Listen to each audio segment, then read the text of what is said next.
Powered by Arkansas, for Arkansas. This is Inside Arkansas Live. And welcome into Inside Arkansas Live here on this beautiful day here in the great state of Arkansas. I'm your host, John Neighbors, alongside Curtis Wilkerson and Andrew Ellis, and appreciate each and every one of you for making us a part of your afternoon this afternoon, as it is going to be a big Tuesday here on the show, folks, as we'll get into the latest of all the Razorback transfer portal. I hear there's quite a few news going on when it comes to all of this, whether it's additions, whether it's subtractions, or whether it's just people panicking. But either way, we're going to try to do our best to navigate through it all and talk about it. We'll give you the latest on that, as well as the directions of things are going. We'll have our heavy hitters. We'll get into the chats, as well as everything that you guys want to talk about. But fellas, happy Tuesday. How are the vibes here on this Tuesday afternoon? Is it really Tuesday if your Monday never technically ended? I don't know. I'm tired, boys, but I'm in a good mood. The vibes are high. It was kind of fun being in the trenches today. This is a well-rounded operation. You know what I mean? Like John was, kissing hands and shaking babies, if you will. Yeah, I said it that way on purpose. And, we were in the foxhole for these portal pops. So I'm excited to see what John's reaction is to what's taking place today. And I think it was Angel in the comments already that said, well, at least we have plenty to complain about here today. And I imagine that's going to be a lot of what's going on in the chat, but we'll see if we can bring some levity to the situation. Yeah, believe it or not, I think I am not as angry as most of the Arkansas fan base, and that's not to say that I'm happy, especially when you talk about this portal class. It's been very underwhelming so far, and we'll see where it shakes out. But man, people are very upset, and their patience is wearing thin. And the promises that were made mere weeks ago, frankly, are already starting to seem like empty promises, and so can't wait to get into it all. It's going to be fun to talk about this, but it is just a very familiar place as a Razorback fan where you feel like you got bamboozled, you feel like you got lied to, and now you've got a bunch of 3-star guys ready to tear it up in Fayetteville. Yeah, that's kind of the vibe that I had. Of course, as Curtis said, was it kissing babies or shaking babies and kissing hands? Yeah, which is all the same. But yes, I was out of pocket for a little bit today, but it's one of those things to where it's it's like I think it's that meme where that guy comes in like holding a pizza and the house is on fire and he's just like, oh, okay, that's kind of like the thing that happened. It's just like, all right, hey, it's exciting stuff going on. Let me check on the old Twitter. Oh my gosh, like everyone's just mad and pissed off and everybody's fired up and everything, because I know you guys talked about some of the additions that were made today, and we know that there's going to be some portal pops and everything. But of course, the news of Carius Kern is not going to be a Razorback. He's going to be an Ole Miss Rebel. That was kind of reported a little bit yesterday, but moving from there. And then I guess is it something that Dudley brought to our attention too, but was it Marcus Wimberly, who's another player that's joining Kane Archer over at Utah, somebody that Arkansas was in. So either way, listen, I get it. It's people are going to have emotions. They're going to get excited when it's a big pop. They're going to get frustrated when there hasn't been enough big pops for them. But there's no doubt that I think what we all knew is just really come to fruition. That Razorback fans are already on edge. They've been on edge for a very long time. They're trying to find something to get excited about. And the portal is hopefully going to be able to provide that. And it just hasn't yet. There's been some good additions. And I think some people may go over the top. But as far as what some fans have been hoping for, it's not necessarily about who you've added. It's about who you've missed on. I think that is worrying Razorback fans more than anything. Yeah, for sure. A number of guys that, when we saw their name pop up connected to Arkansas, whether it was they're taking a visit or, the Hogs are involved or whatever, it was very much like that was exciting, right? Like the type of guys that get you going a little bit and, maybe lend some credence to the expanded funds and everything like that, what we were thinking about here. And this is exactly what we talked about the day that the portal opened, from a standpoint of they're going to have to get 30 plus guys. They're not going to all be home runs. And there's going to be some singles and doubles that you have to have in there because you're building out a full roster. And it's going to be hard in the moment if they don't make the big splash early, like at least one or a couple, when you're adding these ancillary pieces that are all fine. Like I'm fine with the guys that they brought in today. It's cool. I'm glad they're here. I'm excited about the potential, but what's lacking there is the production. And we're doing this projecting thing. It feels like you're moneyballing it right now. Well, they might add some, surefire starters, all SEC caliber dudes here today, for all we know. But all you can really go off of is based on what you have so far. And it's a bunch of his guys from Memphis, which fine, had to get some of those guys. There's a couple more that I'd like for him to get. And then there's some projection going on with some of these other guys, whether it's from the FCS level coming up, or guys who are highly touted recruits who haven't had the opportunity yet, like this Michigan running back or the USC defensive tackle who, hey, they might wind up being great players. They just haven't necessarily shown it yet. So you're relying on the development and then being able to do it in your program. Yeah, 100% agreed that it's not even really about the moves they've made. It's about the moves they haven't made. You mentioned the ones today, like the 2 Big Ten transfers, a running back and a defensive tackle. I actually kind of like these moves. I think these are moves that'll help. Like I think the Parker kid is probably going to help right away at running back. And honestly, he's going to be right in that mix for, maybe I don't know if he'll be the starter or not, but seems like a kid that had a lot of buzz coming out of high school. You needed a defensive tackle, anybody at all. It could have been someone that didn't play. I would have been like, hey, great move. And so, yeah, it's not even really about what they've done. It's everyone's kind of waiting on that big splash, that big pop. Dudley made a really good point on our show earlier today where he was like, hey, you offered Carius Kern a decent amount of money. And obviously he didn't even make it to his visit. He signs with Ole Miss. But like that was a substantial amount of NIL package that you were planning to spend. Same for the Caden Hauser kid, the quarterback. Yeah, it wasn't going to be for free. So those were 2 big spending players that you were prepared to offer a lot of money to that are no longer a part of your fold. So what are you doing with that money? And I think that's the big question now is that going to go to a defensive end? Is it going to go to a corner? Is it going to go to a linebacker? We'll see. But I think that's kind of the thing we're all waiting on. And I will say to, because we talk about the Memphis guys, talk about some of these guys that are a little bit more just projects that you're filling out the roster with. They also shouldn't be costing a ton of money. If they are costing money, that's a problem. If you're spending money on these guys that haven't proven themselves at the Power 4 level, then you've got a little bit of an issue. But part of me does think, and I don't think Arkansas's, we know they're not in a like good spot with NIL. They're definitely not in the top half of the SEC like everyone lied and tried to tell you they were. They're not in the top half of the SEC in assistant coach spending either like everyone lied and told you they were. But they do still have money. I mean, last year's roster, as bad as it was, they spent $15-16 million on it. And so I'm looking at this roster now and I'm like, none of these guys, including some of the returners outside of Quincy Rhodes, maybe Bradley Shaw. I'm sure KJ Jackson got a little bit of a bag, but I'm like, even with Arkansas being one of the poorest spenders in the SEC, there should still be plenty of money left over for you to kind of attack and at least make 1 or 2 big splashes. And then maybe we'll feel a little bit differently, but I definitely don't think Arkansas is on track to drastically improve their talent level in the SEC. Yeah, I was even looking at it to where, it's the money part of it and having that extra money now, or if you want to call it extra money or money that you weren't planning on spending, to me, and this is not something we'll probably ever know, but it's like for Carius Kern, for instance, was that a guy that you as a coaching staff was just like, oh, we got him, and so therefore we're sold on it, we got him, and you don't have really the backup plans, or maybe you don't have like how certain and how confident were you that you were going to get him, and also was it like a maximum amount? Like, is it like, all right, well, this is how much we're going to offer him, take it or leave it. If he doesn't, we'll move on. Like, was it something that you could have some confidence in, or was it one of those guys to where it's like, we're resting our laurels on this man. He's going to be a guy that we could really get things going. And then now that we missed on him, we're like, oh crap. Like, that's the thing that I think we're going to start to see of what transpires out of here, and to see if they did have some sort of backup plan. Because again, I'm going to give them the benefit of the doubt in some of these cases. But I get it also from the fan perspective. It's like, it's hurtful when you see a guy like Carius Kern, which we've talked about, and we're like, man, if you get this guy, that'll be like a huge splash. It'll be a huge get.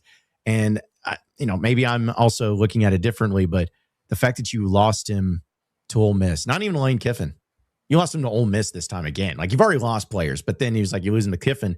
Now you lose him to Ole Miss, where it's like he's from Arkansas, but he was down in Louisiana. He just skipped over y'all to go over to Oxford. It's hurtful, man, and it's painful. And I get Ole Miss has a lot going on. They're in the college football playoffs. They're a much better football program than you. Totally understand that. But it's more of like, I think people are just wanting that statement, that statement that, hey, we're serious. Hey, we are going to beat out these other teams. Hey, we're going to do this. Could they still do that with some of these other players that are in the portal? Sure. But that one just seemed to be the one that would really get people on board, fired up, and making that statement that I think a lot of people are just holding out hope for right now. Yep. Carius Kern was the one that we kind of set the barometer on when we went into this thing. When he entered the portal, it was, all right, if they're serious, they just do what they got to do and wind up getting this kid for the reasons you just laid out there. And it's, a little over a year ago, the conversation was, well, Kentucky's the brand. John Calipari's not the brand. maybe Ole Miss is the brand and Lane Kiffin isn't because it's like the coach changes, but the results are still the same with the guys that you want or the guys that are on your team going over there. I know it's very frustrating for people. As soon as they came into the picture for Carius here, I feel like it was a wrap. And it's not even just because Ole Miss, although that seems like a pretty telltale nowadays. But given where he's from, you know, and the geography over there, it did make a lot of sense. And they do have a lot to sell right now. You know, I'm not taking anything away from what they're doing as a program. They're still playing football, and we're not over here. So I get it. They've shown a proven track record of being able to have the finances necessary to build college football playoff semifinal rosters, and Arkansas hasn't yet. So like I get it, but I am waiting. Yes. Like I don't want to go off the deep end and be like, no, they're cooked. Nothing's changed. This is ridiculous. We were lied to. I feel hoodwinked. No, not yet, because it is too early for that. This thing's only been open for 4 or 5 days, but I thought we were done with we're fine at running back. We'll just, we'll kind of allocate our resources elsewhere, or this guy hasn't done anything yet, but we're excited about what he could be. We were kind of sold on, no, we're going to go get the dudes that are going to be difference makers. And that's something this program sorely lacked last season.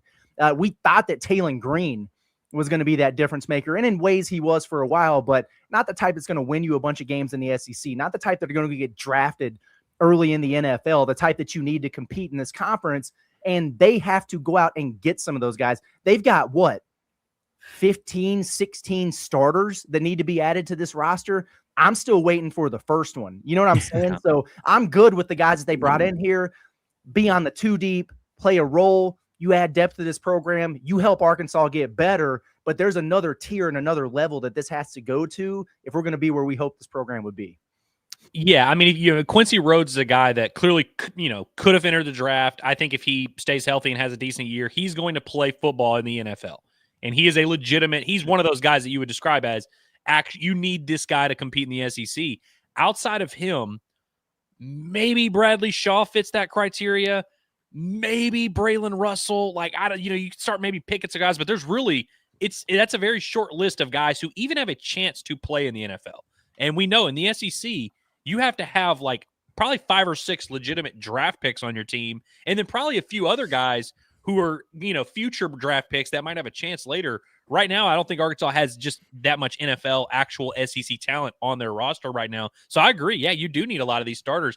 One thing about the Carius current situation, anytime Arkansas whiffs on a big guy, a big portal, whether it's a recruit or whatever, the immediate conversation goes to, so we're broke. We didn't have the money. We couldn't compete from an NIL standpoint. And let me be clear, Arkansas is 1,000% in the bottom 5 of the SEC in terms of NIL spending. I don't think anybody would disagree with that. It doesn't sound like money is the issue here with Kern. I don't think they got outbid by Ole Miss. I think that he wanted to go to Ole Miss, so he's going to Ole Miss. In fact, I saw some people in the know who reported that Arkansas's offer was every bit as good and maybe even a higher actual dollar amount than Ole Miss. So I think that this also leads, we can't just look at this through such a simple lens of, we didn't get a guy we want, so we must be poor, or maybe this is it's you have a lot of things you have to fight against as a Razorback. One, you're going to have to overpay some of these guys, but 2, you have to sell these guys on your program. And right now, it doesn't seem like anybody who is proven at the Power 4 level looks at Arkansas and sees an intriguing opportunity. They see a bargaining chip. They see some place that they can use to drive up their price. And Arkansas is going to have to push back against that narrative, but we'll see what they do. I think what it's going to lead to is Arkansas is going to have to overpay for some of these cats. Yeah, absolutely. And I think it's an interesting point you brought up when it comes to starters and everything. I want to continue that, but I want to remind everybody that here on Inside Arkansas, we're presented by OZK Insurance, because the one thing that really sets OZK Insurance apart is this: they're an independent insurance agency. That means they're not just tied to one company. They shop a multitude of A-rated carriers to find the best coverage and price for you. And now they've paired that with something you don't usually see from an independent agency: a full-service mobile app. With the OZK Insurance app, you can see all of your policies under one roof: home, auto, whatever it is that you have. Plus, you can pay bills, request roadside assistance, file claims, request policy changes, and even get new quotes, all from the easiness of your phone. So you get the best part of an independent agent: choice, flexibility, real people, and the convenience of modern technology. So if you're tired of being stuck with one carrier or chasing down paperwork, go to OZK Insurance or search OZK Insurance in the App Store or in Google Play. Local agency, national level options, one powerful app. That's OZK Insurance. Now, Curtis, you brought up an interesting fact about the starters, and that's something that I've thought about too, where, listen, we know this is not new to Arkansas, where they lose 30 plus players to the portal and they got to add. Like, yes, we're used to this by now. This is like the third or fourth year in a row they've done this.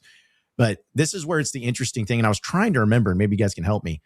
Last year, where they had a lot of guys enter into the portal, and they had some starters enter into the portal, but like how many of them, like actual starters, were they having to replace? I mean, they had their starting quarterback back.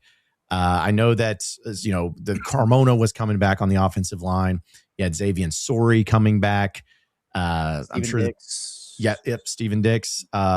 Quincy Rhodes. I can't remember if he a starter. I assume he probably. It was Nico and Landon, but yeah. But you knew he was going to start. But right. I mean, the entire secondary and most of the offensive line and pretty much all their receivers.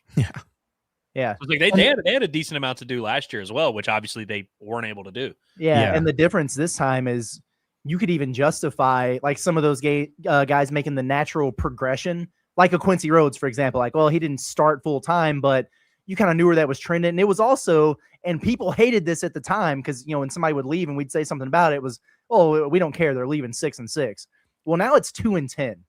And so even if you had a bunch of guys coming back, if you're trying to get this program better, sure, development, sure, culture, all that, you need better players too.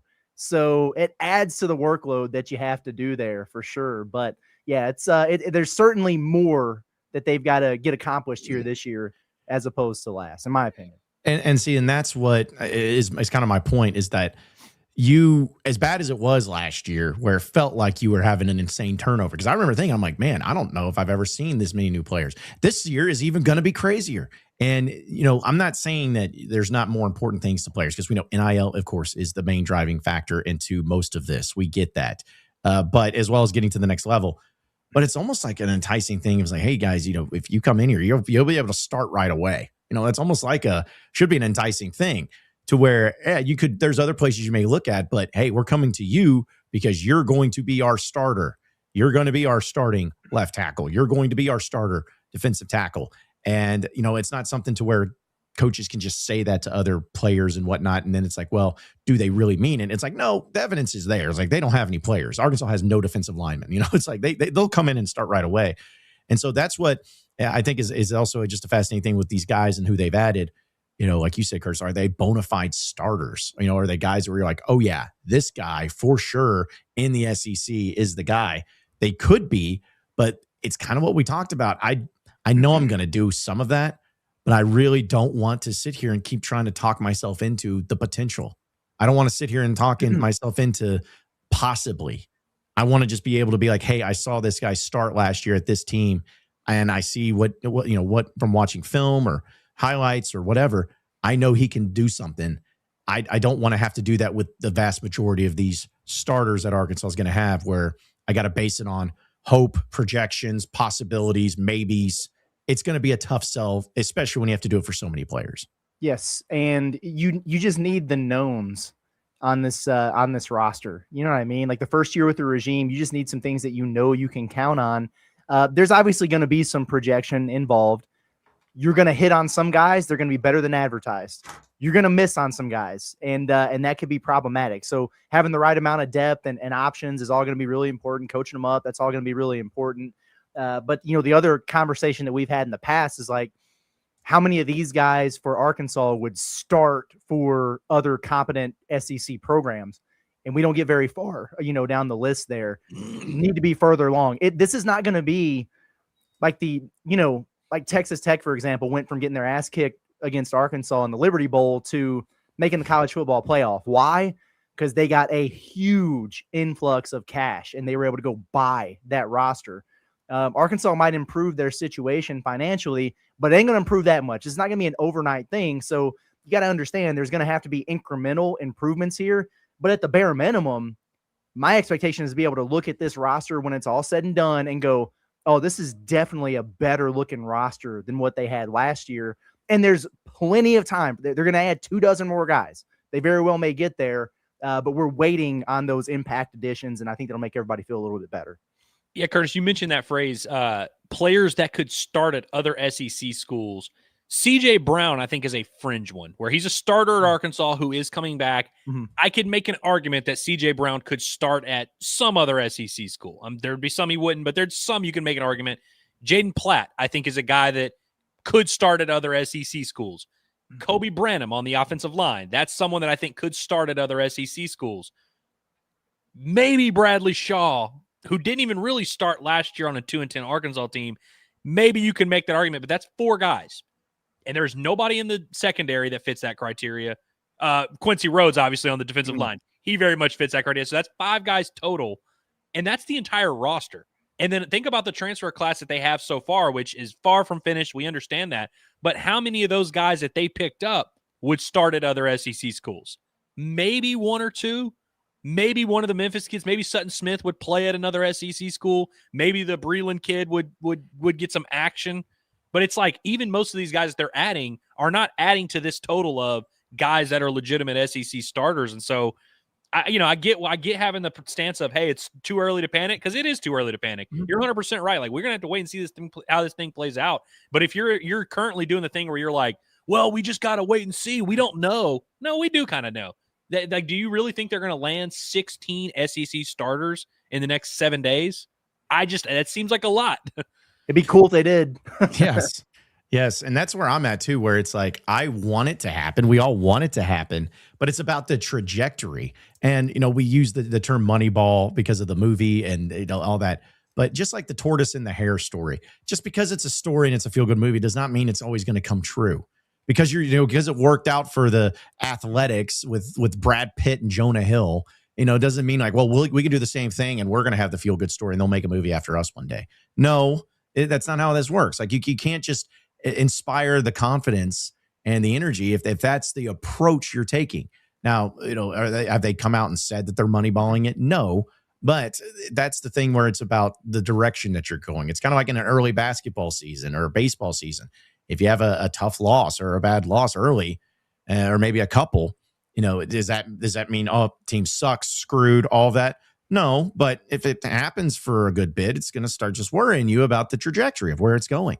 And I think that's what fans are dealing with right now. And, they're just looking for something. And when you're looking for something and it's not being provided and you're seeing other places, other schools getting players and whatnot, you get frustrated. I mean, it's common sense. It's common logic. I get it. But, this is something it's a new coaching staff. We don't know their tendencies. We don't know their trends. We don't know, what's their specialties or anything just yet.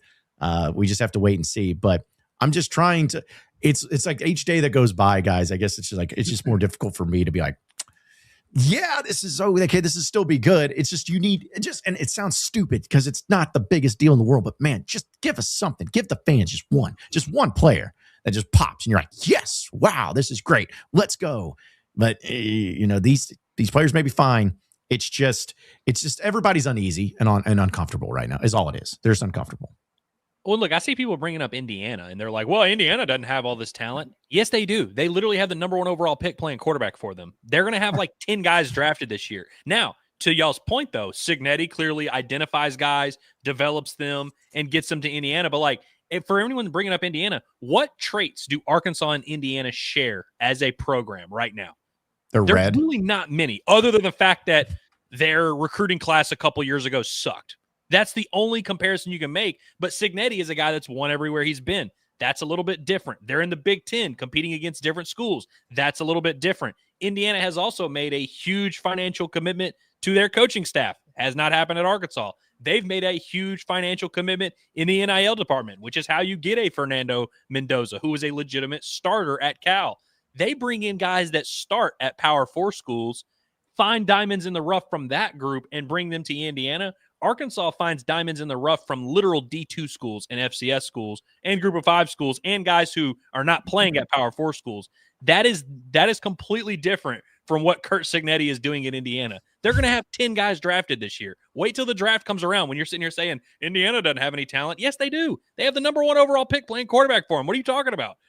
Yeah. No, they have plenty of talent. And also, there's something else, too. I want to bring up that's kind of stupid, but probably doesn't matter, but we'll do that. But I'll tell you what's not stupid is getting your eyes fixed, because the Eye Center of Northwest Arkansas is going to help you out with that. Your vision's important. You like to see things. You like to be able to see games. You like to be able to see the scoreboard. You like to be able to see how much time's left on the clock. You like to be able to see our pretty faces each and every day here on Inside Arkansas. Well, make sure your eyes are in 4K, 8K, the highest definition they can possibly be in with the Eye Center of Northwest Arkansas. They have award-winning eye doctors who are board certified, and they're also professionally active. And their patients always talk about how much they're so caring and so fair and friendly to each and every one of you whenever you go in. And it doesn't matter what you need done. It could be a simple checkup when it comes to getting your eye examined, making sure that you're good to go, which is something I'm going to be doing here next week with the Eye Center, making sure my eyes are good to go.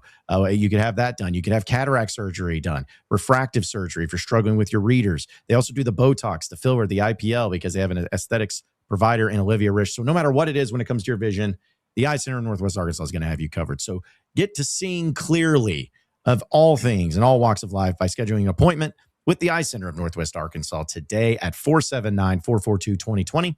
That's 479-442-2020. You can also check out their website at eyecenternwa.com. Now, guys, I'm bringing this up, and I know it's stupid to bring up, but I'm curious. Are you maybe a little bit, just a little bit, maybe a little surprised that maybe with some of these guys that have signed on and everything, we haven't had a boom, all in, welcome to the fight. You've had the official post and all that, but I don't know. I felt like Silverfield or one of the coaches. We've said a few. Lunsford's been all about balls deep, but as somebody, I don't know. I just thought that would be kind of interesting that every guy they put it together and sign, you may have, Silverfield or somebody tweet out, be like, another one. I don't know. Again, it doesn't matter, but I just didn't think if you guys noticed that, or maybe I just missed something like that. I haven't really thought about it too much. I like Coach Hicks, for example. He's puts out the double hog emoji here earlier. Something's coming. Every good staff has that one assistant coach, that one dude on the staff that, will put out the emoji or put out the GIF or whatever that just kind of lets you know what's going down. I like that better from the assistants than I do the head coach most times, because it's like he means he doesn't have time for all that. You know what I'm saying? He doesn't have time to put the sledgehammer through the wall or whatever. But I kind of like that from the assistants a little bit. The players, I don't know. I'm worn out on some of the catchphrase stuff, hashtag yes sir or whatever. I could do without it. If all in needs to be the thing, they can make it the thing if they want to. But I just want ballers in here, and I don't even care if they have social media. Yeah, I think there's also some self-awareness where, some of these guys that, like we said, they're not guys that you're spending a ton of money on or anything. I think it would be pretty tone deaf for them to be, for Ryan Silverfield to be like, got one, and it be just some guy that is going to be like a third string guy or whatever. So yeah, I'm good with them saving it for the big ones. But yeah, I haven't really been paying too much attention to that, but we did get the eyeball emojis or the hog emojis from the corners coach. So I guess we're getting something soon. We'll see if that ends up being worth our while. Yeah, like I said, I know that's why I even brought it up, because it's stupid and it doesn't matter. But again, because we're learning about these coaches. Some coaches are all about that. And, I look back at Silverfield when he was at Memphis on his Twitter, just to kind of see, is he somebody that's like Muss was, where he's just, putting out the engagement rankings of coaches out there and who's getting the most. He's not that active. He wasn't that active at Memphis. So which is fine. As long as you win games, I don't give a rip. That's the only thing that matters. But I was just curious of, as far as the excitement, because we know that they were trying to say, hey, we want people to be excited. We're trying to find ways to get people excited. We'll get people excited as big time portal pops. But it's just something that stood out to me that I was fascinated by. But I do like maybe we should just do some new shirts, guys, of balls deep. Just have that for Chad Lunsford's thing. Get people to buy it if it becomes a thing. I hope so. But he's got to lean into it, man. Yeah, and I know he did it this morning. We talked about it on the live earlier for the commits, but he tweeted out the scripture today. It's almost like I better get right with God after that one. You know what I'm saying? But I think he does that pretty regularly. It was funny, man. Yeah, I do like that. Going off of this though, Curtis, whenever a fight will happen and a guy gets on the microphone and Joe Rogan will ask him, so what do you want next? Who do you want next for your next fight? And he says, oh, I don't care. Give me anyone. And it's always crazy because you're like, if you don't care, why would we care who you fight next? Mm-hmm. Like, if you can't even sell us on it, you can't even tell us why we should care, why would we care? And so I do think there is something to like the excitement on Twitter thing, but I'm good for if they're saving their shots, because they know they've got some big ones in the work. But I do think that there's clearly a little bit of a disconnect already between, staff, fan base, the overall culture and all that. And the balls deep has been the big success, though, because that's the one position group they've been getting guys that they could be excited about. Yes. Yeah, exactly right. And that's where, again, I don't know what their process is going to be like either, because I don't think, and again, maybe you guys can help me because I've slept barely since then, but did they ever do like a recap or like I guess they did a press conference with Pittman after their transfer portal haul or anything like that to kind of go over them? Because I know they did for signing day, but did they ever do anything for portal stuff? I think it was like the pre-spring thing. Right. Okay. I think they just do, because spring practice will start late February, early March or whatever. And so that's usually, I guess, when you get the comments on all these guys. Okay. Because I don't know if Silverfield might be one of those guys that's like itching to get out there and talk all about these players. We may have something when the portal window closes. He does a press conference. I don't know. But that would be fascinating just to kind of hear his thoughts on all of this and all the players that they've added and everything. Because the more the communication, the more transparency, the better everything will end up being. So, we're all learning on this, but there's no doubt that Arkansas still has a lot of work to do. And it's so funny to where I feel like its transfer portal is not that long period of time right now. But I don't know. Do you guys feel like this is dragging on longer than what it did last year when it felt like it was so much longer? Or is this just me living in my own little world over here? Well, I mean, every day I wake up and I realize it's just started. And it feels like it's been a month now that we've been doing this. So, yeah, it's because it opened on the 2nd, right? It's yes. The 6th. Yeah. But I think that the point of it is it's so accelerated that it makes you feel like it's been a long time. And that's the consternation for people. Again, try your best to follow along with what we're saying here. It's there's not anything necessarily wrong with the guys they're getting in here. And all of them can serve a purpose. And we've talked about them all individually, and that's great. When you have the influx of guys that you had in here on campus over the weekend, there was a ton of players. So we say it's very, very early, but when you've had 30 guys already on campus, and a lot of the best ones are already making their other visits, and then guys that you were really excited about getting here like early this week, not making it to campus, and they're committing from their first visits, that's what creates the consternation here from people. So, yeah, sure, you could say, hey, don't overreact. It's still very early, and there can be some truth to that. You can also say, well, they've had a lot of dudes who have come and gone and not committed, and then they're not getting the second wave here on campus because they're committing in the first place they go to, and that makes you uncomfortable, and that's fine too. You know what I mean? Like, we're just and the people who are like, well, why are we even talking? We shouldn't even talk about it until this is all until it all plays out. That's what we do here. If it's a hard listen for you, check back with us in a couple weeks when the roster is wrapped. But we are going to react to all of this in real time and try to bring the best nuance to it that we can. Yeah, and I mean, the reality is, I mean, when you have a roster with football, it's such a large roster, you're going to need help from every different area. You're going to need some group of 5 guys to step up and be ready to play SEC football, which clearly Arkansas's got a few of those. You're going to need some Power 4 guys who haven't played at their Power 4 schools to come and play for you. You're also going to need guys on your roster, like a Bradley Shaw or whoever, that get better and now become SEC football players. And you're also going to need to go out and get some Power 4 guys that have actually played at the Power 4 level and bring them over to the SEC and get them ready to go. I think that the concerning part is that Arkansas has checked some of those boxes. They've got plenty of group of 5 guys that could come over and do whatever. They've got an FCS linebacker. They've got a couple guys on the roster that could maybe help, but the big part of that equation is you're going to need some of these real actual Power 4 contributors. And just as it stands right now on January 6th at 12:35 p.m. or whatever, we just don't have any evidence that Arkansas is going to get some of those other guys. You can't build an entire roster full of group of 5 guys making their way to the SEC. You can't build a roster full of guys that have not played at the Power 4 level. And so it's not a sin in and of itself for you to go out and get, 2 guys today who are at other Power 4 schools that haven't played. You need guys like that to come in and help you if you're going to achieve what you want to achieve. But it all only works if you also have starting level players come in. Yeah, I know. That's what you need to have. You need to have those levels, those types of players to come in. And a lot of it's going to cost money. And I don't know if you guys saw it, but I want to bring it up as far as the New York Times article on cost and the changes from just a year when it comes to how much it's costing for some of these players at their positions. And we'll do that here in a second. But want to remind everybody that tomorrow for Inside Arkansas Live, we will be live at Blue Ember Smokehouse here in Rogers, because listen, there's always great times to be had whenever Inside Arkansas goes on the road, is on location. But when you can be surrounded by some of the best barbecue you'll ever have at Blue Ember Smokehouse, you know it's going to be a good time. So if you're in the area, you need a great spot to have some lunch and to hang out, hear some Razorback talk. And who knows, maybe you can join us tomorrow and panic about the whole portal and whatnot while we're live on location. Come on out to Blue Ember Smokehouse there in Rogers, right there on Pleasant Grove exit. We'll be there from 12 to 2. And if any of you ever need any events, any parties, any planning, any catering needs, hey, Blue Ember's going to have you covered.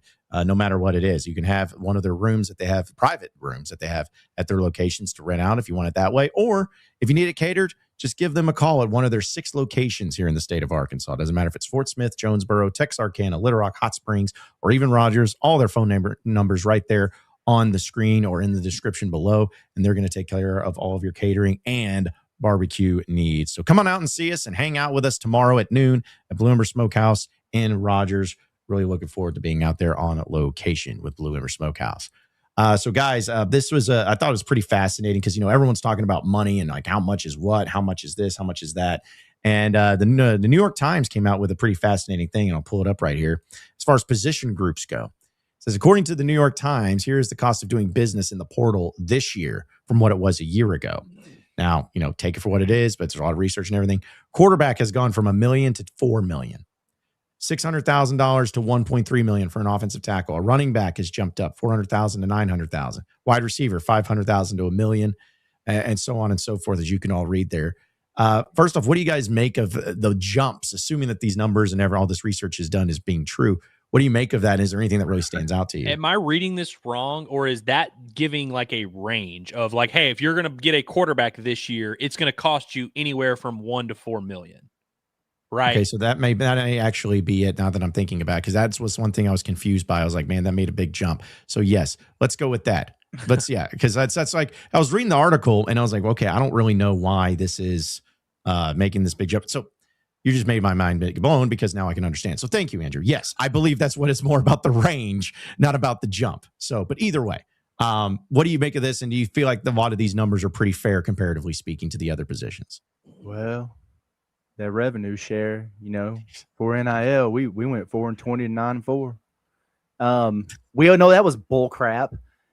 You know what I'm saying? Like, the cost of business isn't going down. Inflation is still a thing over here. The third lane still exists, but yeah, these numbers are all higher than they were a year ago. Sure. That's just the way that it is, and that's kind of been my thought process all along, guys. On Arkansas is going to have top half NIL money. They're going to have top half staff money based on what? Last year? Because the cost of business is going up and everybody's budget's going up. You know what I'm saying? So it's all relative when we think about this. And yeah, it makes me wonder, how much have they raised? Like, how much do they really have here? How far can they stretch these resources? And that's why I'm glad they have seems like a super competent GM here who has done this, a very similar thing before successfully, because you look at those numbers and in some of these spots here, like interior defensive line, you're like, damn, we need like 4 or 5 of those. You know what I'm saying? And you can go from position to position there. All of a sudden it adds up quick. And Andrew, what you were talking about earlier, like the 16 million or whatever it was that was reported on last year's roster. And we can look at it now and say, all right, well, they probably have a decent chunk of that left over, but that goes pretty quick based on the ranges that we see here when you have to add the type of players that they're going to have to add to improve this football program. That's very interesting. It is. And by the way, I'm assuming these numbers are for actual Power 4 contributors, like Correct. This isn't for, a guy from Howard that's going to come play linebacker for you. I don't think he costs that much. But Quincy Rhodes, who we know, Arkansas, big time edge rusher, who was a Power 4 starter in the SEC, legitimate all SEC guy. that range, that is about what Arkansas is paying Quincy Rhodes. We know that, or not know, but we can assume that. I also look at this. So Arkansas is basically opting to not spend money on a quarterback. Is that a fair way to assess the situation? So you look at that number. Okay, they're not doing that there. It doesn't look like they're spending money on the running back position unless they're just giving Braylon Russell this massive bag here and there. I don't know. Wide receiver, I don't believe the Memphis kid that came over is demanding that much money. And so that's kind of the perspective I'm now coming at it with. I'm like, okay, if you're not spending money at quarterback, fine. You're not spending money at running back, that's fine. Receiver, maybe you get one guy that costs that range, but you're right. Like you need 3 or 4 starters in the secondary, and then you need a little bit of depth on top of it. So it's like, hey, let's say you go get 2 starting corners and a starting safety. Well, that's going to cost you $2 or $3 million, literally. If you're going to go out there and get a legitimate guy, which I hope this team has set aside money for that. You need at least another starting edge rusher. You need probably 2 more interior defensive linemen. That's another $2 or $3 million. So you're right. It does go pretty quickly. And I think with the moves that Arkansas has made so far, most of which we agree are not big spending money moves that are going to cost this much money. I just hope that the coaching staff understands, hey, you do have to pony up at some point. You can't moneyball it at every position. I just hope they have a good understanding of which spots they can get away with not spending money, which spots they need to spend money. I really hope they understand, hey, secondary, which you're going to have to flip completely through the portal, that costs a certain amount of money. Let's go out there and make it happen. Well, and I'm just doing basic math in my head, which is dangerous, but I think at least I'm ballpark estimating it. If you just look at those position groups that they have, say if you were spending right smack in the middle of each one of those ranges, just say you're doing that, about roughly would that be about $6.5–7 million total for those little position groups? That does not include offensive guard or center, because that's not even mentioned there. There's positions. So you're talking about $7 million roughly just for 8 players. So if you're doing the whole rev share of 20.5, like you were talking about, Curtis, and then if it's the percentages that they're putting out there, we'll say 15 million, just to be on the side of, sake of, for arguments. You're talking about half of your budget on rev share that would be paid towards 8 players that may start. And that doesn't include everybody else. It's like that goes to show you that if you're wanting to put together a competent, highly competitive team, the rev share way is not what you're going to be able to do. It's just not.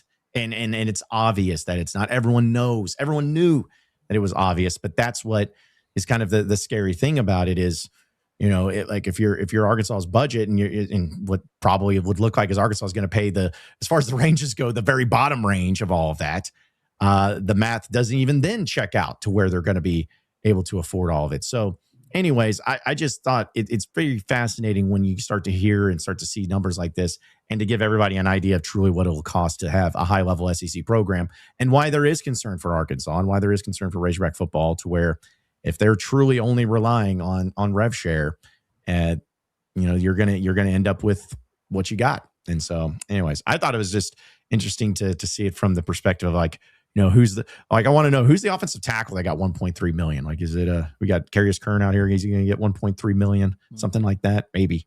That's certainly a huge step up from because Corey Robinson, he cost a pretty penny. I would imagine he was one of the higher paid tackles in the portal last year. I don't think he got 1 million. No, I don't think he did either. So just keeps elevating. But either way, it's just fun to talk about numbers and get everybody fired up about it. That's really what it's all about. So, all right. So we'll have some heavy hitters. We'll also get into your chat, folks. Appreciate everybody tuning in. I want to remind everybody that Hickey Hull Law is official law firm of us here at Inside Arkansas. And we know that custody cases, divorce cases, when it comes to your family, are extremely important. No matter what it is, it's vital to make sure that you are having good representation and advice each and every step of the way, because you don't want to face it alone.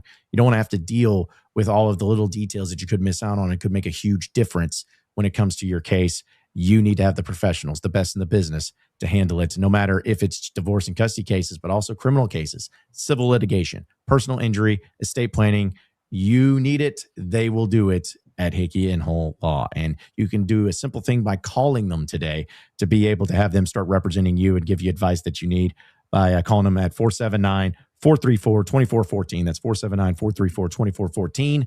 As they have offices across the state of Arkansas, you can also check out their website at hickeyandhull.com. Scan that QR code right there on your screen. It's Hickey and Hull Law. Things are about to get better. All right, so checking out the chat, which I'm sure is lively and fun and exciting. I can't wait to see what all the great things that you guys have to say, and you're being really nice. Let's see. Of course, Super Chats get read first. We all know the rules. Cubs fan 10 says, I watched yesterday's episode yesterday. And Andrew's glizzy cone and throat goat comments had me rolling. Portal editions are underwhelming at best. Great. I've thought about that a number of times and laughed too. So good grief. Yeah. It's like, oh, glad the super chat. We're off to a banging start there. So yeah, good to see that. Let's see. Also, Quinn Thomas, of course, he says, I feel good about Auburn's Porter class so far. Need some O linemen and D linemen now. Yeah. Well, same over here. Yeah. We need plenty of Quinn, those. what do you think about what's that dude's name? Waller? Says last name? Yeah. Yeah. Waller. Yeah. Yeah. Linebacker / edge, whatever. Yeah. Let us know. Yeah. And you know what's sad is he could be like, that guy's not very good. We didn't play him much. I'm like, great. Sounds great for us. We'll take him. Like, just need the bodies over here, man. Dude, there's a guy that fits that criteria from Mississippi State who hopefully Arkansas is able to get, the defensive tackle who like played a little bit as a freshman and then was hurt this past year. We're like praying to the good Lord we can get that guy that got processed at Mississippi State. Yeah. Seriously. Hickory Hog says, if you ain't first or last, and damn it, his name is Silverfield, not Goldfield, we will never win again. Woo pig, happy Tuesday. Good grief, man. Be all right. Yeah, it's going to be fine, folks. It really is. Just now, when the portal closes and we have the roster put together, let's go crazy. Let's just really dive into the weeds and start talking about it all. Yeah. But it can't just get much worse, right? Yeah, you know, like it's be okay. Well, you know what I love is that right now Arkansas's added, I think, 9 players, maybe 9 or 10 total players, which is one of the highest in the entire country. There's not many teams that have added 10 portal guys. So if you look on certain sites, Arkansas is ranked like 6th in the portal rankings. And so I saw a couple people that were like, it seems like our portal class is great. Like what's all the confusion about?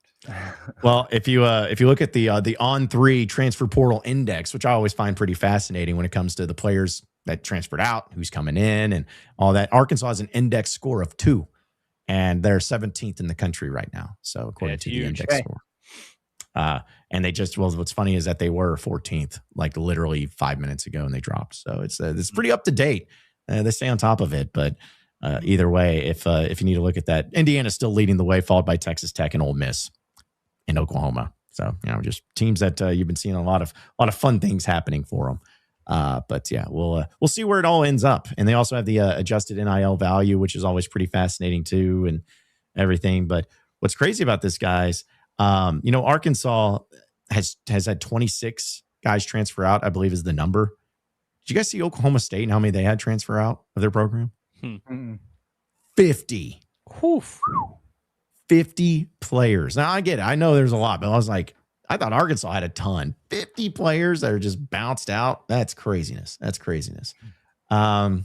see. Pooh Bear the Prophet says, with the SEC going to 9 games, we need depth. These kids are going to get beat up and need rest, especially removing that second bye week. Yep. Yeah. They're definitely going to need that. I agree. Mm-hmm. Yeah. Heartbroken Hawk says, I don't have any issues with the players they brought in, assuming that they're mostly depth pieces. We haven't brought in anyone who I've been like, yes, there's someone who's going to be a dude. Yeah. This is a fair take right here. And I wish more people would just understand that. You know what I mean? Because again, and we've been critical here and there, but it's like, if these guys that they had added now, the 9 guys they have, if they were all brought in to be starters, I would be like, this is a disaster. But I don't think most, if maybe any of them other than the O linemen, I don't think many of them were brought in to be starters, frankly. Yeah, I don't think so either. Let's see. Also, Swag Pig McSilly Town III. It says, who are some of the elite secondary transfer prospects aside from this Memphis fella? Elite? Yeah, I'd say define elite. like talking about somebody that's just going to be there, or you got talking about somebody that's actually like elite level, next level guy that can come right in and shock the world. I wish I had a comparison for you, but Arkansas really hasn't had many of those transfer portal guys from the secondary that's just come in and what about the What about, does the Maryland, I wouldn't say elite, but does the Maryland kid qualify? Did y'all see that before we started? No. The corner, Lakai Rowland, deciding between Georgia Tech, Ohio State, and Arkansas. Cedar Grove, Georgia guy, but he only had 21 tackles with 3 interceptions. Cedar Grove, is that Jimmy Smith territory? I think so, right? I think so. He had 3 picks. I'm not saying elite, but I mean, if we're talking about guys they could get. Yeah. Well, that's another question is like, if you want elite guys, or do you talking about guys that Arkansas could realistically get? A little bit different conversation there. Mm-hmm. Yeah. I mean, like, how would you guys talk about, like how would you define him as elite? Like, for just your own personal thing, like, what do you define as an elite transfer portal get?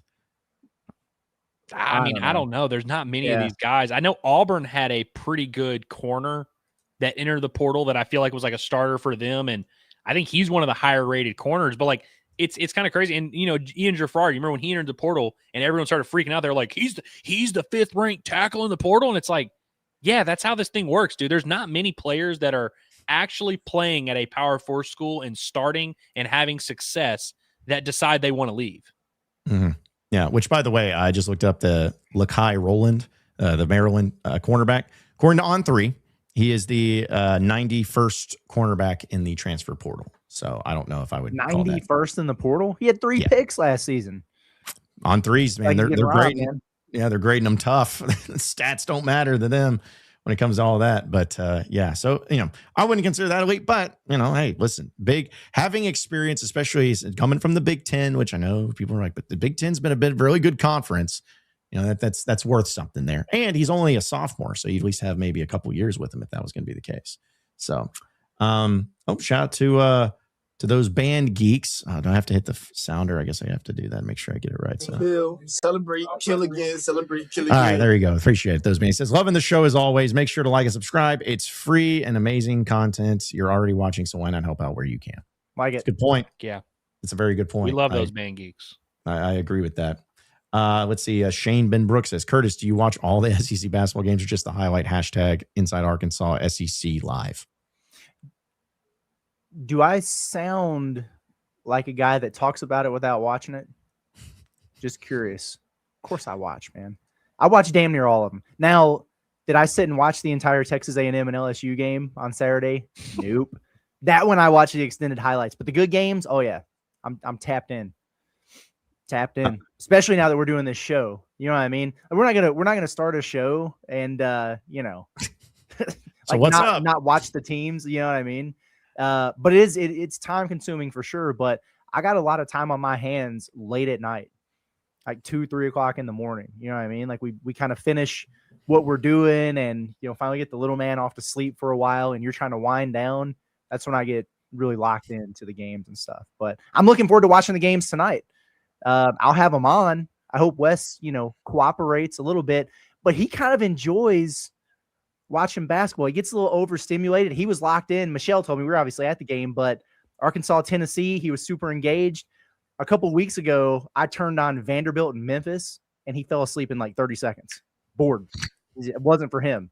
And that's when I started wondering if Vanderbilt was a fraud, you know? Anyway. Yeah, you start doing it like the like Laura Rutledge does with her kid, just like picking the helmets. You need to have Wes like, all right, what makes him fall asleep, and then you'll know like which is good or not. Yeah. Well, Curtis, it kind of confirms the point I was trying to make like 2 years ago. Whenever we had that conversation, where I was like, having a baby should not disqualify you from watching stuff on TV. In fact, I think your TV consumption will probably go up. Honestly, mm-hmm. Yeah.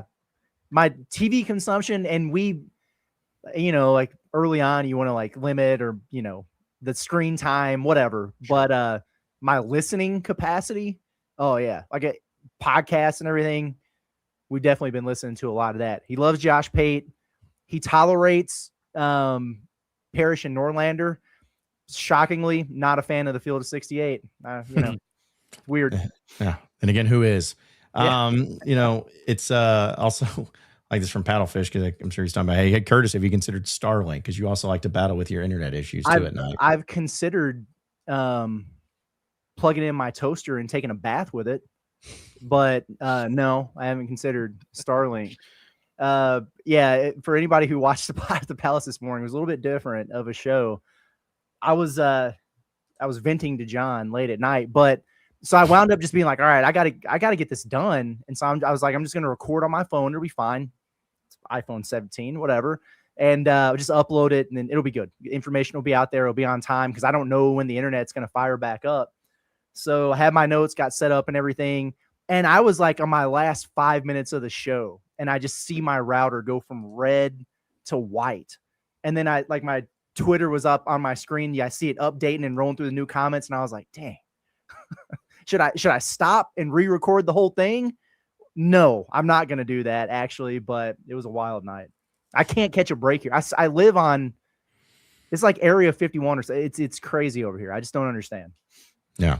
I mean, the internet is just, it's the gods of internet are not very kind to Curtis, apparently, no matter what route he goes. So, really? But yeah, it's crazy, man. It's crazy. Also too, there was another, oh yeah, of course, the original Sewer King. It's not about getting fart players, no farts. Okay. Thank you for the super chat. Appreciate that. All right. Omri also says, last comment. I guess I don't know where you making a lot of them. He says, shout out to you guys for being on the grind. I've never felt so in the know and plugged in on the portal season. Appreciate the hard work. Love you, Ellis. Oh, well, love you too, Omri. You're our guy, bro. Yeah. Because we met Omri at Blue Ember last time, Yeah. right? But yeah, that's right. Yeah. So we were I guess out he there didn't love doing- y'all, but Yeah. There's only so many characters that you can put in the chats. It's I've like gotten that's- very mixed reviews today on the chat. I've seen a lot of comments of like, hey, go Ellis. Hey, you spitting. But then a few that are like, I don't listen to Ellis. I love how they have to be that voice if they say that they don't. The ones listen that to don't like me, they have that voice. But the ones that like me, they're like esteemed gentlemen that speak, very eloquently and all that. Yes, of course. Very, very highly educated people. Shout out to Hog J for the super chat. Appreciate it. Says, did you guys talk about the USC defensive lineman Carlin Jones? I may have missed it. We talked about him. So we were doing the live stream for the running back from Michigan, and while we were in the middle of that, Carlin Jones, went public with his commitment. So we talked about him for about 5 minutes, and it's another one of those guys that was at a Power 4 school. He played, I think it was like 61 snaps at USC last year as a true freshman, which isn't anything to write home about. But the fact that he played as a true freshman, we'll take it. And Arkansas needed a body at defensive tackle, so I like it. Yeah, it's going to get to the point to where it's like I'm not saying everybody does this, but somebody will see running back Michigan. They'll be like, oh, he's good. We want him, just because of he's a position and he's from a big school. So people are like, it must be great. Not to say he won't be, but it could be ended up being the case. So, yes, if you want to check that out, I'll check that out early because we're going to have, whenever Portal Pops happen, again, going live and being on top of it and everything like that. So let's see. And also Finch says, if you missed the live Monday night for the new streams they're doing, you missed out 100 emoji. Good times. Good times. We enjoyed that last night. Yeah. And it was funny because when you guys were doing it, I was, had the computer running and all that. And I'm like, they still going, or are they like, this is their like post-production meeting like that they're doing? I was like, they're still going strong, still making it work. So, us. Yeah, I know. No, once Our the words production meeting. That was a good term for that. it's a radio term, as they call it, is a post-production. When we sit around and we're like, all right, anything else? No, you're good. Yeah. Go after your mother and move on. Yeah, like anytime somebody says I'm trying to think, it's like you just shouldn't. Maybe I don't think we really have anything else. yeah. If you have to start the sentence that way, it probably means you're good to go. So, all right. Well, we'll get to more of your chats, folks, as well as more transfer portal talk and anything you want to talk about. But we also got to get to our heavy hitters, which is presented by our friends over at HD Roofing and Construction, because we know here in the state of Arkansas, storms can hit unexpectedly. You never know when it's going to happen. The weather's always so crazy. The weather's really nice today, but hey, just wait for a little bit because it'll probably be terrible. It's the same thing with storms, and the same thing when it comes to your roof. No matter the storms, no matter the weather, you need to make sure that it is good to go, because there's nothing worse than having to deal with a roof that's causing leaks, that's damaged. You don't know about it because last time I checked, nobody just walks up on their roof every single day making sure that it's good to go. You don't want to do that. So just have the pros, have HD Roofing do a free inspection for you and give you that peace of mind, because they're always going to have that professionalism, that top quality materials, those expert installations for all of your roofing needs. And you can call their new Northwest Arkansas office today at 479-957-1928. That's 479-957-1928. or you can check out their Central Arkansas location as well, as they are across the entire state of Arkansas by calling them today at 501-428-0429. They have their website, of course, of hdarkansas.com. It's HD Roofing and Construction, the official sponsor of us here at Inside Arkansas with our heavy hitters. So without further ado, getting into who our heavy hitters are, guys. There's a few of them that I wanted to throw out there. Nothing too major, nothing too crazy, but I want to shout out the Jets, the New York Jets. I know where this is going. Because the New York Jets did something that they set a record. Honestly, they set a record for being the first team in NFL history to finish without an interception. They played 17 full-fledged games and did not have an interception. And I just, if you ever, as a Jets fan, it's pretty terrible. It's pretty awful. But you know what? I'm at least appreciating it when you're awful and you're setting records for how awful it is.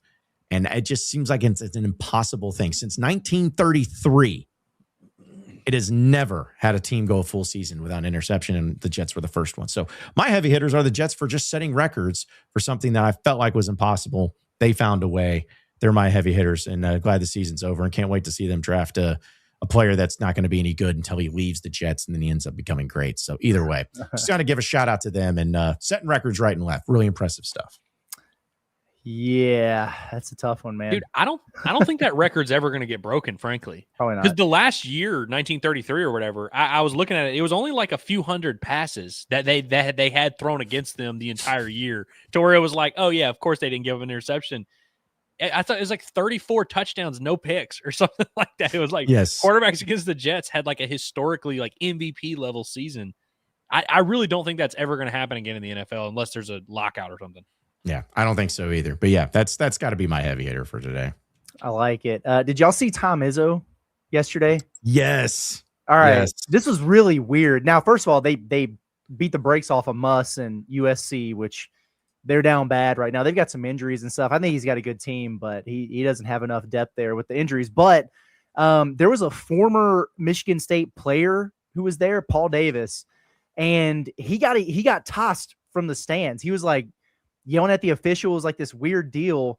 And Tom Izzo, he's trying to coach his team and everything. He got mad during the game, and like hot mic or camera pans on him, and he was like yelling F-bombs across the court at his former player for acting a fool out there.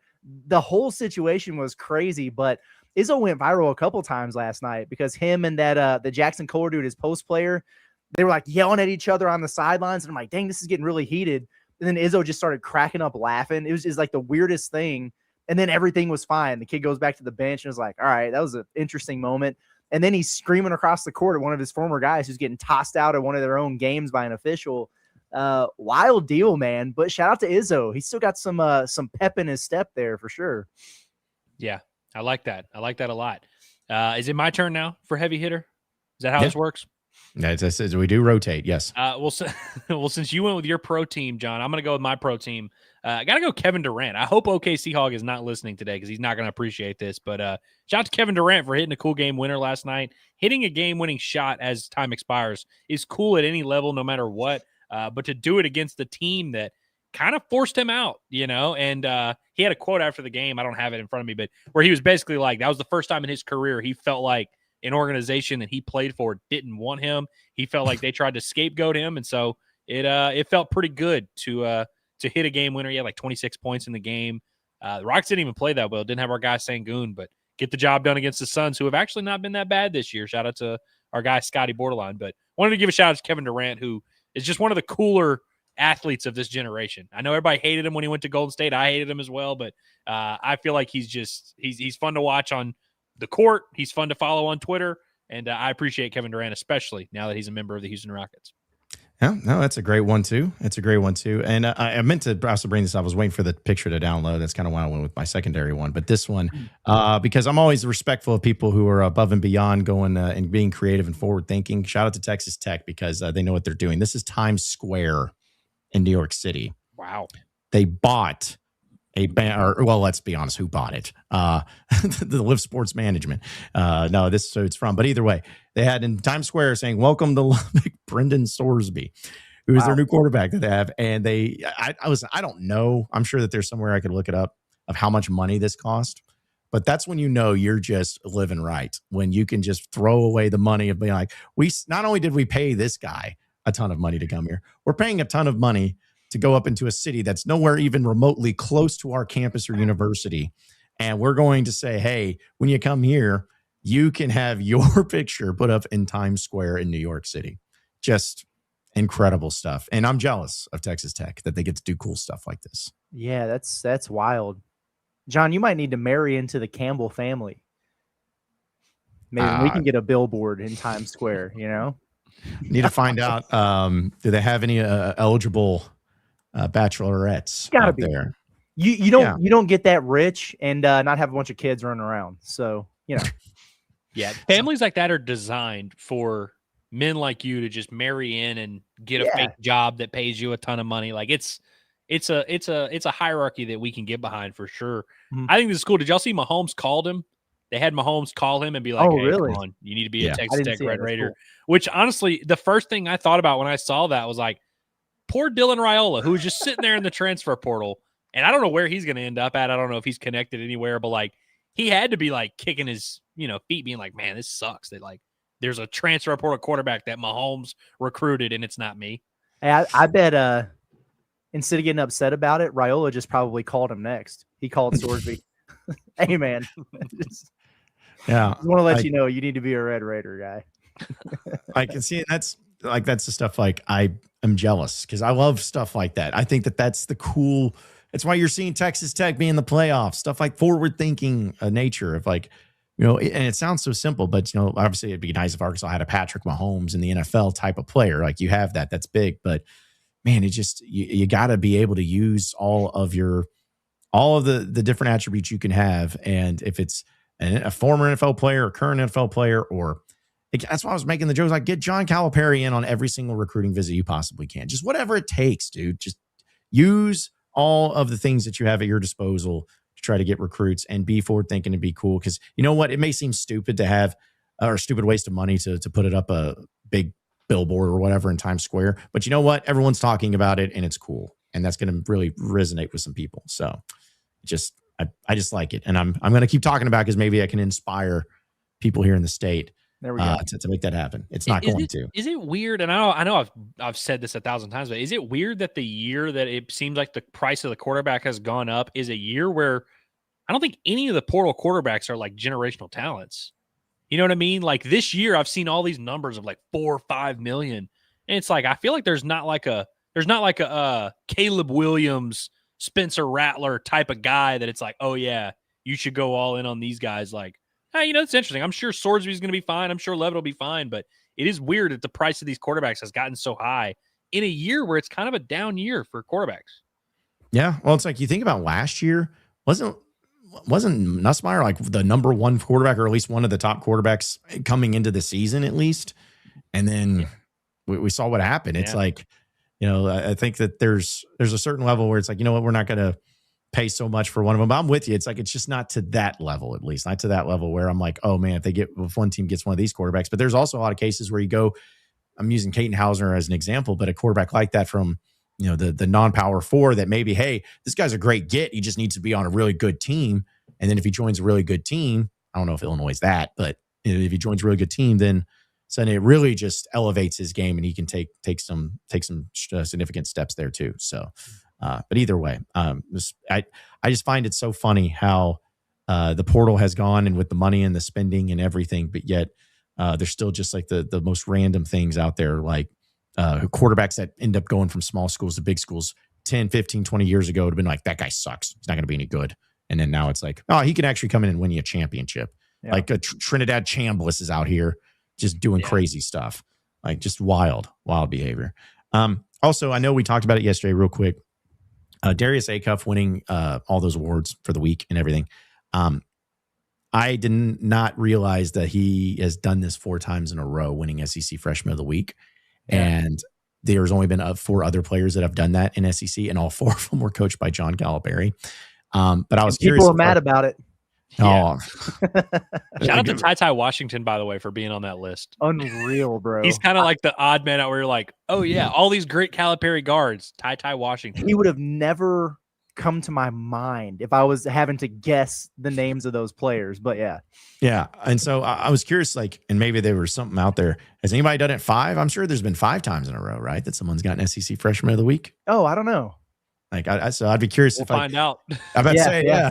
I mean, if he ends up doing it again, we'll probably have it. But either ways, I just thought that was really cool. Where I mean, all the accolades and all that was like, whoa, 4 times in a row. I know it's freshman, but still, give the dude his flowers. That's coming along with it. So, anyways, want to give a shout out for him for that. All right. National Player of the Week, not SEC Player of the Week, Darius Acuff. Am I the only one that just pisses off like about every time something like that happens? And it's almost like, don't have the award if you feel like, well, we can't give them both. We got to have representation. No, if he is the freaking player of the week nationally, he has to be the SEC player of the week. Like that has to be the thing that happens. Has to Listen, be. I'm old enough to remember when they just decided to give Derrick Rose an MVP. And I love Derrick Rose. I love Derrick Rose, another Coach Cal guy. They just straight up gave him the MVP because they were like, we really don't want to give this to LeBron. I know LeBron's averaging 29, 8, and 8, but they were like, let's just give it to someone else. And they do that a lot in professional sports. So honestly, it kind of makes sense. Fun game from Josh Hubbard. We talked about it last night, but like 38 points on 31 shots. How many points would Darius Acuff score on Texas if he took 31 shots? Oh, 62. 60. I was going to say he'd have 55 plus, dude. I mean, come on. Yeah, maybe if Arkansas is going to be facing a team that Cal just knows they're going to cook, he just be like, hey, just see how much you can get, Darius. Hey, guys, Darius is just going to take over. Just to see how much you can get, just for funsies. Because, I believe that would be the case. But anyways, that just really upsets me when it's weekly, but especially if it's like the yearly awards. Like, how can you be, SEC Player of the Year and not be first team All SEC? How can you be the a first team All American in college basketball or whatever the sport, but you're not first team All SEC? Like that's the stuff that I'm like, make it make sense, because if it's that obvious of those awards, then it just needs to be like, don't stop doing this thing of like, we can't have both. We got to spread the love. No, you don't. Get rid of the award if that's the case, because it's just nonsense. You're not giving it to the person most deserving. You're giving it because it was like, what was it? The Maxwell Award for football. It's like, well, whoever wins, or was it the Maxwell? That's like, well, whoever wins that does not usually win the Heisman too, I think is what it was. Yeah. Second place for the Heisman. You got Walter Camp too, which is also the National Player of the Year. And it's like, wait, what is this? Yes. It's like, oh, they never do it. I was like, why? There should be that they're both all the same. It should just stay that way. So, well, Darius Acuff, he's a good player and all, but I won't really be sold on him until he cracks that Ken Pom first team All SEC. Curtis, I cracked up when you retweeted that about like him not even being in the top 5. Hey, what are we doing? And I was just like, that's when the nerds have gone too far. We got to push. We got to start pushing back against these nerds in college basketball who we have let now just dictate the entire sport. We literally base opinions based on what these computers come out with, and they have determined that Darius Acuff's not only not the SEC Player of the Year, not even top 5. They've got half of Vanderbilt's lineup in there, but not. I mean, come on, man. What are we doing? Yeah, I know I'm going on a tirade here, but like, is of any sport, is there like one Razorback that you remember getting screwed out the most of an award, whether it's a weekly or a month or yearly? I mean, Mason Jones is the big one that comes to mind for me. Yeah. No, I'm with you. I think Mason Jones is definitely that. I'll never forget Matt Goodhart in baseball. Got like 5. He went 10 of 15 with 5 home runs in a week, and they didn't give him SEC Player of the Week. Like he literally went 10 of 15 with 5 home runs, and I think like he had 2 doubles, and they gave it to some Alabama player that went like 6 of 13 with 5 RBIs. I'm like, what in the world are we doing here? There was that. The one that always will piss me off, and shout out to him, Bobby Portis winning SEC Player of the Year, but Willie Cauley-Stein being first team All-American and first team All-SEC with a triple single. That will always piss me off. Yeah, that was a tough example of back when Cal used to get the benefit of the doubt, because like Willie Cauley-Stein, respect him. He's he's had a nice little run. He was not one of the top 75 players in college basketball that year, like genuinely. Yeah. What about Herb Jones? Wasn't there somebody in the mix that should have gotten it instead of him? Was that maybe Moses Moody? It was the Moses year. I can't remember who else was in the mix there. Yeah, because I remember when it won, it was Herb Jones. Like, who? I had to like go and look. I didn't even think he was the best player on Alabama's team, but he was one SEC Player of the Year. So it happens, though, folks. I know it's crazy. Arkansas gets screwed. This just in, but it does happen fairly often. But either way, all right. Back to your few of your chats, folks. Appreciate everybody tuning in here today. Evan says, "I'm guessing John is a Rockies fan too. Just get that trifecta of sucky teams." No, I'm not actually.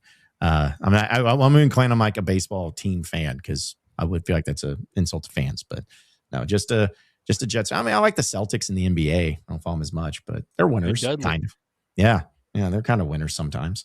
Let's see. Hickory Hawk says, Andrew, didn't your Texans get a fake punt on them twice in a row this weekend? Fake punt run on first down is elite play calling. They did get multiple fake punts run on them. You know who also was like low key cooking the Texans? Riley Leonard. Y'all remember Riley Leonard from Notre Dame? Yes. He threw for like 400 yards on the Texans. Now, they did take out their starters at one point and then still wound up winning. But it was a very weird game where the Texans went into the game thinking they had a chance to win the division. And then the Jaguars won 41-7 against Brandon Allen. And so they found out at halftime that they were not going to win the division. And they kind of started like resting guys. They took Stroud out of the game, took a few defensive starters out of the game. But then we're like still playing. It was a very weird. It was one of the weirdest NFL games I've watched because it just had a very odd vibe to it. But shout out to the Colts, man. They gave us everything we could ask for. By the way, sorry, Quinn, I missed your super chat, man. He was talking about Waller. Says Waller has talent. He could be really good. Hey, I like that. Yeah, he has talent. Could be really good. That's how I feel about every Razorback player. That 9 times since the portal opened. Yeah, has talent. Could be good. We'll see. Maybe. Like I'm tired of that though. I want to see a guy's like, oh yeah, this guy's good. This guy's awesome. This guy's gonna be elite, a level player. Arkansas just offered the number 1 JUCO quarterback, Trey Guerra. Oh, I see. Yeah, I see Biddy's retweet. Yeah. Hey, I'm cool with it. It's interesting. When's the last time a team pulled a quarterback from JUCO? I don't know. Oh, gosh, I remember Arkansas, Kentucky, Texas Tech, Southern Miss. The offers that he's reported, at least. Interesting. You can't go to Texas Tech after they gave the starting quarterback a billboard. No. Yeah. Yeah. It's that's to me at that point. Now you're just trying to show off or trying to be like, no, Texas Tech's interested in me because that's how good I am because they only offer good players. It's like they're like the new Bama or Georgia. Like, no, I got an offer to them. It's good. He like Googled. He was like teams that offer a lot of NIL money and like the top 4 that popped up. He was like, these are the schools offering me. Yes, exactly. 6'2", 195, I think is what it's saying there. In JUCO, number 1 in completions, number 2 in passing yards, number 3 in passing touchdowns. Listen, Arkansas can't say no to any quarterback because they have 2 on the roster. I'll gladly take this one. Yeah. Without knowing any other information other than what you just rattled off for me. Cool. I'm in. Hey, he's got the most starting experience of any quarterback that would be on the roster if that ended up happening. So there is that. Good grief. Yeah, I was trying to think of the last JUCO. I'm sure Arkansas's had a few JUCO players here recently, but hey, who is that dude? Coates, Julius Coates. Yes. I've never seen a more intimidating looking dude in my life, up close and in person. I cannot believe he didn't wind up being able to make it work, man. He was a monster. I know. Yeah, he was. Yeah. Do you guys remember a Jeremiah Ledbetter? Like that was Jeremiah Ledbetter. He was another massive. He had a good pro career. Yeah, he was another massive human being. Like, JUCOs used to go on. I remember the ideas behind them. Like back, they were like, oh, I don't know. This is a high risk, high reward getting a JUCO player. He's going to have his academics in order. It's like, yeah, most of them were just like, guys that came in and like, hey, I got 2 years to make this work. So listen, I'm for it as long as I don't care as long as it works. As long as it works, it's all the things that matters. So. There was a point where Arkansas got a ton of defensive linemen from JUCO. That used to be like their like how Bielema's staff operated was like every year they'd get at least one JUCO defensive lineman.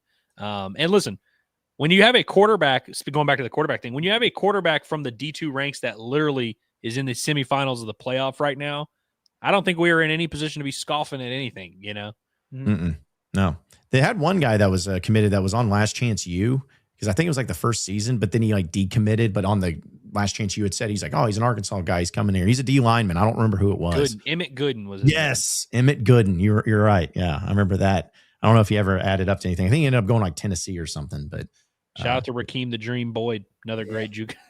Since we're just rattling off Razorback JUCO legends. Yeah, Anthony Leon. How about that one? Yeah, just they're throwing out the Rudell Krim. Shout out to my guy Rudell Krim, the Krim Reaper, if you would.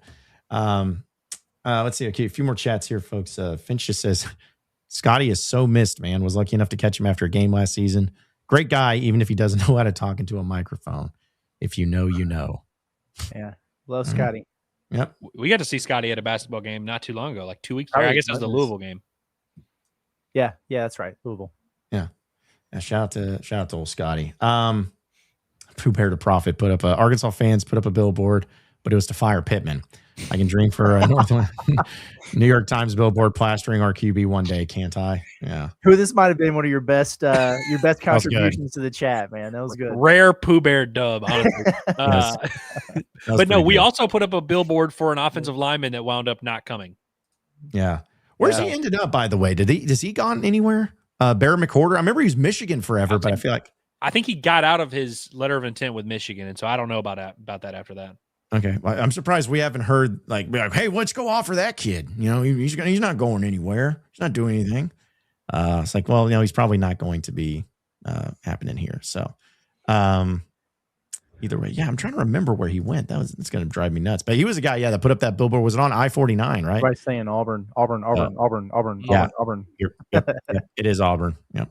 Good Thank for you, Bear. chat. Mm-hmm. And it shows you that the 24/7 sports guys know nothing because they had their crystal ball prediction was Alabama 100%. Didn't work out, did it? Appreciate OKC Hawk for super chat. He goes, Jeff Goodman wins the award for worst analyst in college basketball.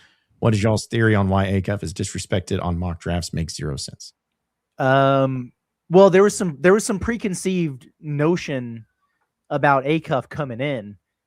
And I think a lot of it's kind of stubbornness. Like these guys spend a lot of time scouting and, watching film and everything and kind of developing their report on these guys. And they place them into certain tiers or whatever. And a lot of people viewed ACUF as not tall enough, not a good enough shooter, not a true point guard, can't defend, an AAU basketball player. And he's bucked every one of those theories on him, aside from the defense. And he's been getting better game by game on the defensive end of the floor, by the way. But you know what I mean? Like he's shooting 40 some odd %, very clearly can run a high level SEC program as a facilitator and initiator of offense. He's been awesome in so many ways there. And I think it's just a stubbornness to admit you were wrong and then properly evaluate someone like that. That's a big part of it. And I've seen people, I talked about this a little bit on the pod this morning, but like, instead of just being like, all right, time to reevaluate, here we go. I'm seeing some people really like super nitpicky stuff. Like one guy went on this whole tirade about how this is the most fraudulent 20+% assist rate in college basketball history. And it's like, what the hell are you talking about? I saw the same thing. Have you ever seen him pass a basketball, bro? What do we mean? And then another, he took this he found a random clip from the Louisville game. And it was ACUF in an ISO on the wing. And he just broke this dude down off the dribble, step back, created separation, knocked down a mid-range jumper. And he's like, really, the next stage in the development here, like that has to be a pull-up three. Like, why are we taking mid-range jumpers? It's a poor decision-making. And it's like, you guys are just bitching for the sake of doing it at this point. It's kind of crazy. I saw a few people, because you're 100% right. And these guys that have these very detailed reports before they even play college ball, you've watched you went and watched him play AAU. You've seen him at the EYBL, all this stuff. And so I get kind of like being a little bit, waiting to see and saying, oh, well, I don't want to just throw away all I have. But I saw a few guys that have him low on boards to say, well, he's more of a 2 than he is a 1. They think and I'm like, and again, that goes to the point of like a fake 20+% assist rate. I'm just like, I don't see how you can come to that conclusion. If you watch him play, like his passing, I feel like might be his best attribute. He literally might be one of the better shot creators for his teammates. And I think of it like a pie chart where it's like, listen, if you're, 6'6" and you're an explosive athlete, well, then the skill set you're going to need to be good in the NBA is a little bit smaller, because if you're 6'6" and an explosive athlete, all that's fine and dandy. You're long and all that. But if you're 6'1" or 6'2" and maybe not a super explosive athlete, your skills are going to need to be way better. And I just feel like with Acuff, people are ignoring the fact that his skills are very much good enough. Like if he's like, because he's not this crazy athlete that's going to test super well, but he has no issue getting into the paint and finishing at the rim. He has no issue creating space. He has no issue knocking down shots against length. I don't really see, like, I just feel like you're holding on to this athletic profile, which is relevant. You know what I mean? Especially when you're trying to project into the future. I get why athleticism and size matter, but you can't just ignore the fact that everything that should be an issue for him has not been an issue at the collegiate level at all. Yep. Yeah. And also, yeah, when it comes to people saying fraudulent stats, I'm like, people's like, oh, he's shooting, this guy's shooting 49% from three. That's fraudulent. Why? Why is it fraudulent? Because what is the line closer for? No, like, what does that mean? Fraudulent? No. Listen, the numbers speak for itself. I remember when Jalen Brunson were in college, I looked at Jalen Brunson and I watched him dominate at Villanova. And I looked at Jalen Brunson and I said, he's not going to be able to do this in the NBA. And now here Jalen Brunson is averaging freaking 30 a game and one of the most dominant offensive players in the league. Sometimes you just got to admit, hey, your preconceived notion on a guy might not actually reflect reality. Mm-hmm. Mm-hmm. Yep, absolutely. Absolutely. I just got a few minutes here, but I saw you retweet it too, Curtis. But hey, you got 6 schools that are reaching out to this Memphis defensive back, Chris Bracey, 6'1", 195, had 81 tackles, 48 solos, 9 pass deflections, 1 interception, 1 forced fumble this season for the Tigers. And he has Clemson, Michigan, Houston, Mississippi State, Iowa, and Arkansas. So it's a there you go. Pretty good list, but yeah, Memphis. Fine. Yeah, that's my thing. Also, too, he didn't bring anybody from the defensive staff from Memphis, which I think is fascinating. But yet he's kind of adding some. If he had some players from the defensive side of the ball, obviously that could speak a long term. So either way, have we heard anything at all on the safety of his? No, Kamari nope. or whatever. By the way, I was also looking at. Now, I was looking at 24/7. I don't know how detailed this is, but I was just scrolling through the top safeties in the portal and did not see his name. I don't know if he's just not highly regarded as a portal prospect or if, like, I'm missing something there, but it has been suspiciously quiet on him. Huh. Yeah. Well, because what was his name again? Sorry. I was Kamari Wilson. Kamari Wilson. Yeah. Because I'm going to see if on 3. See if because maybe what if it's one of those things where he's just like not entered his name in yet officially, but like he's said he is. Maybe that's what it is.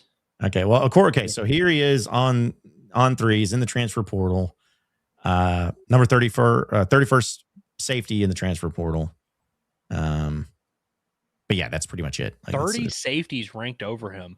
And listen, I'm not claiming to be an expert on safety play in college football or anything, but like, if you're from a stats standpoint, from a grade standpoint, like, and I know PFF is not the most reliable metric, but like his PFF grades were pretty up there, like in terms of the best in the country. I know he's playing in the AAC, and he was a big time recruit, or not a big time recruit, but a fairly highly regarded recruit. I remember. Mm-hmm. Yeah. I think he played at Arizona. Was it Arizona State and Florida? I think is where he all played. Yeah. He's kind of transferred around a little bit, so he'd be a player that Cal doesn't like very much. Just bouncing around everywhere, going to all these different schools and whatnot. So either way, we'll wait on that.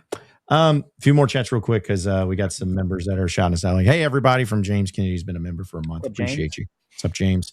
And also Hogs by 94 says 8 months. Okay, honestly, let me get this. Kill, celebrate, kill again, celebrate, kill again. Hogs by 94 says 8 months of the best Razorback content on the planet, ball knowledge. Love that. Thank you. Appreciate you. Glad you're here. Yep. It's gonna be pretty cool when these things get to a year. Like, will they change colors? What is it? What happens? Yeah, we'll throw a pizza party for them. Like we'll have a. Hey, did y'all see that burner account that was duping everybody with the 2K measurements and everything, that Scott Hughes dude or whatever, that he tweeted out, I think it was from Ohio State. And he was like, I've never expected that the pregame media meal would be catered by Chuck E. Cheese. And it was like a slice of their pizza. It had thousands of likes and stuff. It was hilarious, man. Was it as good as his sniper tweet? That was crazy. That was nuts. That was crazy, man. That was nuts. Yeah. Like that's, again, keep your head on a swivel out there, folks. Cause like something that I know we kind of talked about last night, but somebody, should have remained nameless, went and like retweeted the KJ Jefferson entering into the transfer portal from like 2023 on 3, and then people thought that it was now. They're like, this guy still can play. What in the world? Like, just check the dates, check the who's doing it. Like, keep your head on a swivel. That's all I'm saying. When I first thought it, I read KJ Jackson, and I was oh shoot. But about to go live here at 10 o'clock at night. I was like, oh no, wait a second. Yeah, I think it duped quite a few people. So finally, OKC Hog just says, Curtis, you should make a mock draft. Maybe I will. I don't know enough about like the international prospects though to really be able to do that. But maybe a big board of college players or something. That's the problem. Is half the prospects in the first round or at least like a good chunk of them are international dudes. Yeah, I used to do that in college. I used to make like little. I remember for the draft that had like Lonzo, Jason Tatum, and all those guys, Donovan Mitchell. I remember making a mock draft and I had Donovan Mitchell really low. So old takes exposed. I want to do bracketology before I do that though. Yeah, like I want to make a bracket. Bracketology, man. That's. I listen. I'll help you out if you do a mock draft. I can't help you on bracketology. I have to leave that to the experts. There's a lot that goes into it. I was reading the bracketing principles and everything the other day and was like, it's a chore if you're going to do it right, you know? Well, think about it. Like you have to, all the automatic qualifiers, you have to just guess those. Like all of those like seeds 13 through 16, you're just straight up guessing. Yeah, I would just go to the standings and be like, who's top? All right, you. Who's number 1? Yeah. 2-0. All right, you're in the tournament. Yep, you're the one. You're the one. So, yeah. Well, guys, any final thoughts before we roll out of here for the day? No, I don't think so. I imagine we'll be seeing folks again probably at some point before the end of the night. But if not, the crash out's going to be intense. So. Yeah, no kidding. But no, I'm good. Appreciate everybody. I really do appreciate everybody who hung out with us last night for the SEC show. That was a lot of fun. We had a bunch of people in there. It was interactive, and we're pretty excited about where that's headed. And got a basketball game tomorrow. I know we didn't talk a whole bunch of hoops today, but big game tomorrow. We'll be out at Blue Ember. That's going to be a lot of fun. And then obviously the post-game show. It's going to be it's an 8 o'clock tip in Oxford. Gross. Brutal. But it's mandatory attendance afterwards for the post-game show. Yeah, that's a tough one. Well, appreciate everybody for joining the show. I feel like we had a good little discussion here on the show. I know we got some folks that are mad, some folks that are mad that other folks are mad, but I feel like for the most part, we had some good discussions. We're all mostly on the same page, and we'll just see how this thing plays out. But like you said, we'll most likely, I have no doubt, we will be doing another live stream in the next 3 hours. So I'm not even going to do my dramatic final thoughts. I'll see everyone in a few minutes, hours, whatever. Yeah, so be sure to tap in with Inside Arkansas and subscribe to us here on YouTube. Follow us on social media because, we're going to go live for any transfer portal pops. And, come out to Blue Ember Smokehouse tomorrow in Rogers at noon. As we're going to be having Inside Arkansas live and talking about all the latest in the portal, as well as some basketball, all that great stuff too. So be sure to subscribe. Be sure to follow all of our audio podcasts, wherever podcasts are found, whether it's Inside Arkansas Live, Pod at the Palace, Bombastic Podcast, Inside Arkansas Recruiting with Dudley. We're going to keep it going on from there. So that'll do it for us today. For Andrew Ellis, Curtis Wilkerson, as well as intern Cameron, I'm John Neighbor. Same sports show, same sports channel, tomorrow afternoon, live from Blue Ember Smokehouse in Rogers. Have a great rest of your day, everybody. We'll see you then.